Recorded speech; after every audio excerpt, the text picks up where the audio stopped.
Hey guys, welcome back to my channel. Today we're going to talk about the Secret Service, specifically the gal who was trying to holster her gun. And then also I'm going to talk about some theories with the Trump shooting and my thoughts.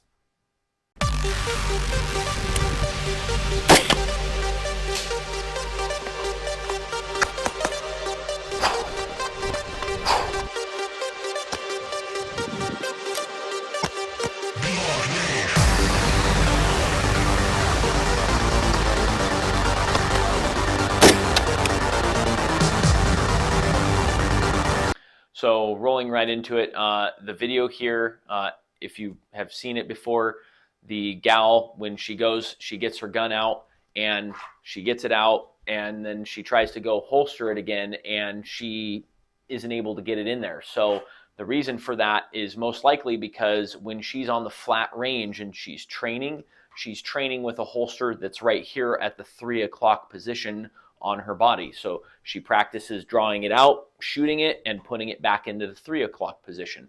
But then, of course, if any of you have worn a suit with a full-size gun, it doesn't really go very well when you're wearing your gun at a 3 o'clock position, because with the suit, it pokes out a lot. So what you do is you scooch it all the way back here and you scooch it about to the 5 o'clock position back here.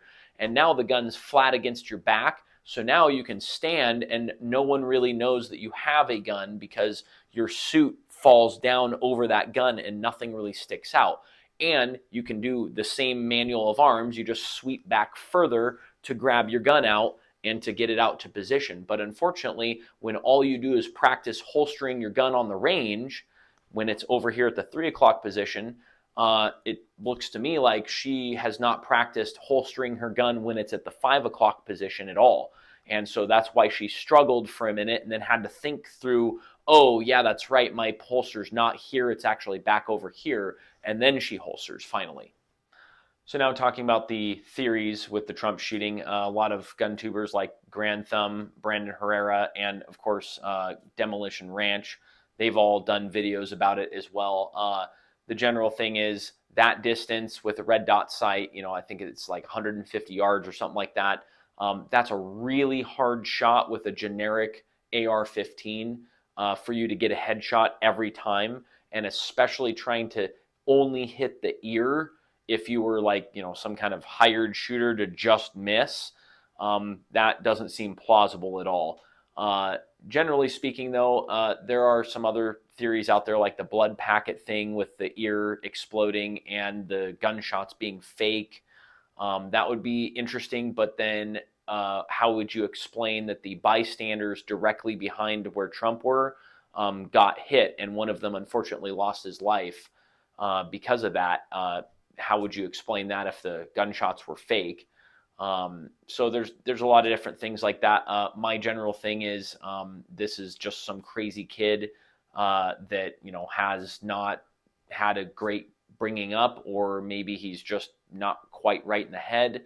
And just like a lot of other mass shootings, they just randomly happen and somebody just decides that they're gonna go shoot up some place or try to kill a public official because they're a crazy person. And unfortunately, the only real solution to that problem is what we really should be doing is trying to have our society make it so that when you have any kind of mental health issue, it should be free. It should be like going to the ER.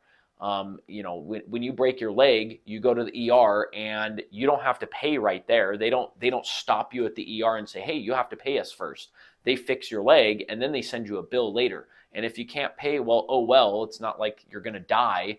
You just can't pay the medical bill, but at least your foot's, or your leg's fixed. That's how mental health should be.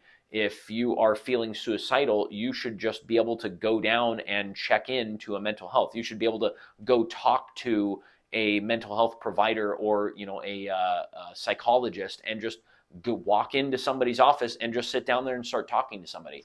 That should be a thing, and then they should send you a bill later rather than make you have to go through all these jumps and hoops to be able to talk to somebody because you're having a rough time.